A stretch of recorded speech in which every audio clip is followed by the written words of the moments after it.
Hi. അപ്പോൾ ഇന്ന് ഓണമായിരുന്നു. തിരുവോണം അടിപൊളിയായിട്ട് നടന്നു. അപ്പോൾ നിങ്ങളെല്ലാവരും അടിപൊളിയായിട്ട് ഓണാഘോഷം നടത്തി എന്ന് വിശ്വസിക്കുന്നു. പഴയതുപോലെ അങ്ങനെ വലിയ രീതിയിലുള്ള ഓണപരിപാടികളൊന്നും ഇവിടെ ഉണ്ടായിരുന്നില്ല. പിന്നീടെന്ന് വെച്ചാൽ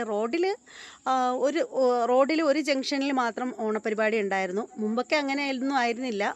പക്ഷേ ഇപ്പോൾ അത്രയ്ക്കൊന്നുമില്ല. കാരണം ഈ പരിപാടികളൊക്കെ നടത്തുന്ന പിള്ളേരൊക്കെ വലുതായി. അവരൊക്കെ പല പല മേഖലകളിൽ ജോലി അതുകൊണ്ട് അതൊന്നും നടന്നിട്ടുണ്ടായിരുന്നില്ല. അപ്പോൾ എന്തായാലും ഇന്നത്തെ സ്പെഷ്യൽ നമ്മുടെ അത്തം തന്നെയാണ്. അപ്പോൾ നമ്മുടെ വീട്ടിലെ അത്തം കാണിച്ചു തരാം. അത്തം വെക്കുന്നത് എൻ്റെ മോളാണ്. അതായത് 9ാമത്തെ അത്തം വരെയും ഇവിടെ അത്തം വെക്കുന്നത് എല്ലാ വർഷവും അമ്മ തന്നെയാണ്. 10ാമത്തെ അത്തം മാത്രം അവൾക്കുള്ള അവകാശമാണ്. അന്ന് അവളാണ് വെക്കുന്നത്. കാരണം ഒരുപാട് പൂവൊക്കെ വെച്ച് വയ്ക്കുന്നുണ്ട്. അവൾക്ക് വളരെ ഇഷ്ടമാണ് വെക്കാൻ. അപ്പോൾ ഞാൻ എല്ലാവർക്കും നമ്മുടെ അത്തം കാണിച്ചു തരാം. കണ്ടില്ലേ, ഇതാണ് നമ്മുടെ അത്തം. നടുക്കിരുന്ന താമര മുട്ടൊക്കെ കരിഞ്ഞു പോയി. അയ്യോ, അടുത്ത് നിന്ന് കാണിച്ചു തരാം കേട്ടോ. നടുക്കിരുന്ന താമര മുട്ടൊക്കെ കരിഞ്ഞു പോയി. അപ്പോൾ ഇതാണ് അത്തം എന്ന് പറയുന്നത്. എൻ്റെ മോളാണ് അത്തം വെച്ചത്.